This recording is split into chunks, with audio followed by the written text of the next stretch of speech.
Start. Disc prolapse అనేది నడుములో నొప్పి భాగంగా ఉంటుందండి. డిస్క్ ప్రొలాప్స్ అనేది మోస్ట్ కామన్గా మనం చూస్తుంటాం. డిస్క్ ప్రొలాప్స్ అంటే వెన్నుపూసలో నడుములో 5 వర్టిబ్రాలు లంబారు ఉంటాయి, 5 వర్టిబ్రాలు సమూహంగా కలిసిపోయి సాక్రల్ అని ఉంటాయి.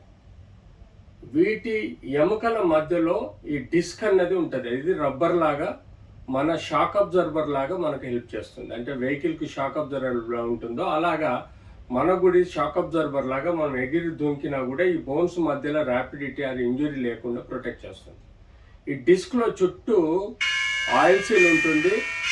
ఆ పైన ఆయిల్ సీల్ ఉండి పక్కన మనకు చుట్టూ లోపల ఒక జెల్ లాంటిది ఉంటుంది. సో ఎప్పుడైతే ఈ డిస్క్ ఈ యాన్యులస్ ఫైబ్రోసిస్ అనే రింగ్ అనేది ఒకటి పగిలిపోయినప్పుడు ఆయిల్ సీల్ లాగా లోపలి లిక్విడ్ బయటకు వచ్చేసి నరాన్ని నొక్కుతుంది. సో మనం అనాటమీ చూసుకుంటే వెన్నుపాములో ఇప్పుడు ఎముకలు ఉంటాయి, డిస్క్ ఉంటుంది, వెన్నుపూస ఉంటుంది, దాని యొక్క నరాలు లెఫ్ట్ రైట్కు వస్తాయి. సో ఎప్పుడైతే డిస్క్ ప్రొలాప్స్ అవుతుందో, for example left side disc prolapse అయిందనుకోండి, ఈ డిస్క్ పగిలిపోయి వచ్చి ఈ నరాన్ని నొక్కుతుంది. ఈ నరాన్ని నొక్కటం వల్ల అటు సైడు కాలు లోపలికి నరం లాగడం, దాన్ని షియాటికా పెయిన్ అని అంటాం. సో డిస్క్ ప్రొలాప్స్ ఎన్నో కారణాల వలన, మనం ఎగిరి దుంకడం వలన కానీ, యాక్సిడెంట్స్ వలన కానీ, లేకపోతే సడన్గా బెండ్ అవటం వలన కానీ, సడన్గా బరువులు ఎత్తడం వలన కానీ, జర్కులు రావటం వలన కానీ, డీజనరేటివ్ చేంజెస్ వలన కానీ, డిజీజ్ వలన కానీ ఈ డిస్క్ బస్ట్ అయ్యే అవకాశం ఉంటుంది. సో ఈ డిస్క్ బస్ట్ అవ్వగానే ఆ ఫైబ్రోసిస్ చుట్టూ ఉండే ఆయిల్ సీల్ లాంటి రింగ్లో నుంచి జెల్ వచ్చేసి ఈ నరాన్ని నొక్కుతుంది. ఇక్కడ చూడండి, ఈ జెల్ వచ్చేసి ఇక్కడ నరాన్ని నొక్కుతుంది. చూడండి, ఇది నరము, ఇది డిస్క్ అండి. ఈ డిస్క్ ఇక్కడ పగిలిపోయింది రెడ్ వచ్చే ప్లేస్లో, ఇది వచ్చేసి నరాన్ని నొక్కుతుంది. సో మనకు ఎప్పుడైతే నరాన్ని నొక్కుతుందో, ఆ నరం ఏదైతే ఎల్లో కలర్ది నరం అండి, ఆ నరాన్ని నొక్కుపోతుందో ఇక్కడ ఈ నరం అంతా ఇలా సాగుతుంటుంది. నరం నొక్కిపోతుందో అక్కడ నొప్పి వస్తుంది. సో దాన్ని మనము డిస్క్ ప్రొలాప్స్ అంటాం. సో ఇలా చూడండి మీరు, ఈ డిస్క్ పగిలిపోయి దీనిలో నుంచి ఒత్తిడి దీని మీద, ఈ నరం మీద, సో లెఫ్ట్ అయితే లెఫ్ట్, రైట్ అయితే రైట్, ఆర్ సెంట్రల్ అంటే మనకు మధ్యలో డిస్క్ పగిలిపోయి వెన్ను పూసని నొక్కినప్పుడు, కార్డ్ అంటాం, స్పైనల్ కార్డ్ నొక్కినప్పుడు సెంట్రల్ ప్రెషర్ వస్తుంది. అంటే నడుము చుట్టూ నొప్పి వచ్చేసి 2 కాళ్ళల్లో నొప్పి రావడం, తద్వారా మనకు ఈ సమస్యలు రావడం చూస్తాం. సో దగ్గర పెట్టు, సో సమస్యలు రావడం చూద్దాం. సో ఇలా ఈ లెఫ్ట్ రైట్ నరాలు ఏవైతే ఉన్నాయో మీరు చూడండి,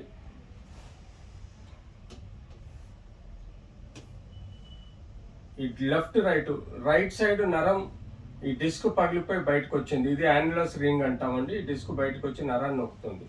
సో ఇలా మనకు నరం ఒత్తిడికి లోనైనప్పుడు ఇవి 4 స్టేజెస్లో ఉంటుంది. స్టేజ్ 1, 2, 3, 4.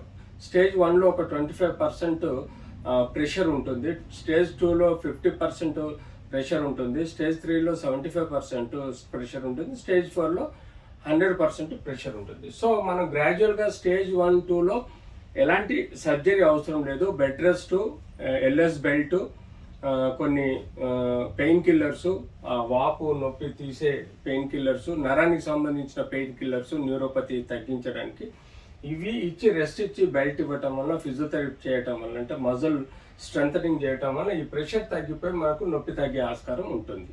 సో వీటిని ఎట్లా కన్ఫర్మ్ చేసుకోవాలి? సో కన్ఫర్మ్ చేసుకోవాలంటే బేసిక్గా ఎక్స్రేలో మనకు ఈ 2 డిస్క్ బోన్స్ మధ్యలో డిస్క్ స్పేస్ తక్కువ అవుతుంది ఎక్స్రే పరంగా.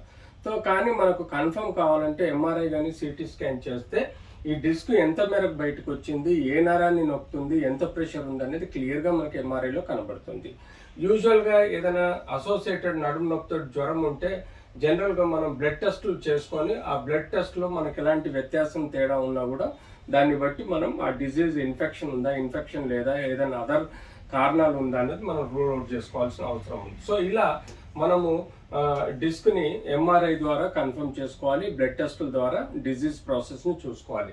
సో ఎప్పుడైతే మనం స్టేజ్ 1, 2 ఉన్నదో ఆ స్టేజ్ 1, 2లో బెడ్ రెస్ట్, ఎల్ఎస్ బెల్ట్స్ ఇవ్వడము, వంగొద్దు, బరువులు మోయొద్దని జాగ్రత్తలు చెప్పడం, అంతేకాకుండా పెయిన్ కిల్లర్స్ ఇవ్వటం వలన అక్కడ ఇన్ఫ్లమేషన్ని, అక్కడ ఒక ఒత్తిడిని తగ్గించడానికి ఇన్ఫ్లమేషన్ తగ్గించాల్సిన అవసరం ఉంది. అలాగే ఫిజియోథెరపీలో మజిల్స్, దీని చుట్టూ ఉండే మజిల్స్ని స్ట్రెంగ్తెన్ చేయడానికి మనం తీసుకోవాల్సిన జాగ్రత్తలు తీసుకోవాలి.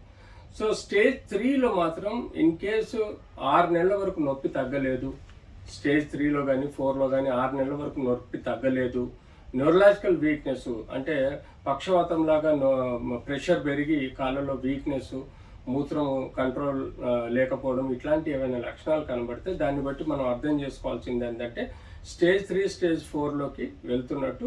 అప్పుడు తప్పనిసరి పరిస్థితుల్లో ఇలాంటి దాన్ని మనం ఆ సర్జరీ చేయాల్సిన అవసరం ఉంటుంది. ఎక్స్రేలో చూడండి, ఇది ఈ డిస్క్ పగిలిపోయి బయటకు వచ్చింది. అదే వేరే చోట మీకు డిస్క్ నార్మల్ ఉంది, ఇక్కడ మాత్రం ఆ తెల్లటి స్పైనల్ కార్డ్ని ఇక్కడ ఈ నల్లటి డిస్క్ నొక్కేస్తుంది. సో ఇలాంటివి. సో మనం 4th ఎప్పుడైతే 4th స్టేజ్లో కంపల్సరీ సర్జరీ అవసరం ఉంటుందండి. సర్జరీ అంటే మనం లేజర్ థెరపీ ఉంది, లేజర్ ద్వారా కూడా మనం ఆ డిస్క్ను కొలాబ్ చేయించవచ్చు, లోపలికి రప్పించుకోవచ్చు. లేదంటే మైక్రో డిస్కెక్టమీ అని చెప్పేసి మినిమల్ ఇన్వేజివ్ 1 to 2 ఇంచెస్లో ఎండోస్కోపీ ద్వారా కూడా సర్జరీ చేయొచ్చు.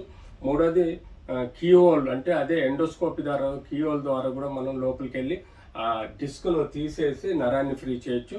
ఇంకా లాస్ట్ కొన్ని ఎక్కువ స్టేజెస్ ఉంటే లామినెక్టమీ, అంటే ఈ పక్కన ఉండే ఎముకలను కట్ చేసి దీన్ని ఈ వెన్నుపూసను పూర్తిగా ఫ్రీగా చేసి నరం మీద ఒత్తిడిని ఫ్రీగా చేయడం డిస్కెక్టమీ అంటాం.